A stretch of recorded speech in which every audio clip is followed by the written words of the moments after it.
આમ જો પાસ નપાસ થયા કર્યો એવું કઈ. હા, નાપાસ થાય તો કોઈ દી રંજ ન કરતા. બાપાઓને કહું, તમે કેટલું ભણ્યા છોકરાઓને કહો છો, અને છોકરાઓ તમને કહું કે એનો અર્થ એ નથી ભણવું નહીં. હા, પણ હારી જાય તો ચિંતા નહીં કરવાની. કેટલી વાર પીડ્યા ત્યારે હાલતા શીખ્યા છે, તો કેટલી વાર નાપાસ થઈ ભણતા શીખી. એમાં શું વાંધો? આ લાઇટનું સંશોધન કોણે કર્યું? લેમ્પનું થોમસ આલ્વા એડિશન. રાઈટ.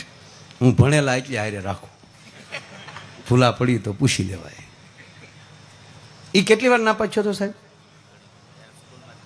એને સ્કૂલમાંથી કાઢી મૂક્યો હતો. એને સ્કૂલમાંથી કાઢી મૂક્યો હતો. સાંભળજો, આ મારી માવું બેઠી છે ને એટલે આ વાત કરું છું.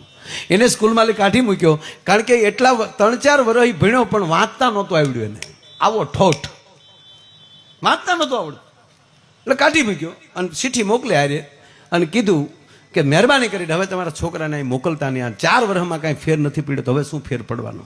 પાકા ઘડે કોઈ દી કાંઠા ન ચડે. એને અંગ્રેજીમાં જે કાંઈ લખાતું હોય લખ્યું.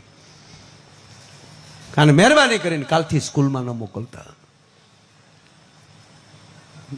એને તો વાંચતા નહોતું આવડતું. આવીને એની માને આપ્યું અને એની માએ જ્યાં સાહેબ ચિઠ્ઠી વાંચી તો માની આંખમાં આહુડા પડી ગયા. કર મને ભણવાય મારા દીકરાને નહીં મોકલે. આવો અંદર ધાસકો પડ્યો અને ત્યારે છોકરો રડી પડ્યો પાછો. આમ તો દયાળુ ને માને રોતી કોણ જોઈએ? માં શું થયું? શું લખ્યું છે એમાં? તો માથે હાથ મળી ફેરવા. જો માં કોને કહેવાય? દીકરા તું કેટલો હોશિયાર છો. સાહેબે ચિઠ્ઠી લખીને મોકલી. એમાં લખ્યું છે કે તમારા દીકરાને મહેરબાની કરીને નિશાળે ન મોકલતા. એ એટલો બધો હોશિયાર છે, હું એને ભણાવી નથી શકતો. અને આટી લાગી ગઈ. અને એ જ છોકરાએ હનુમાન જેવું કામ કર્યું.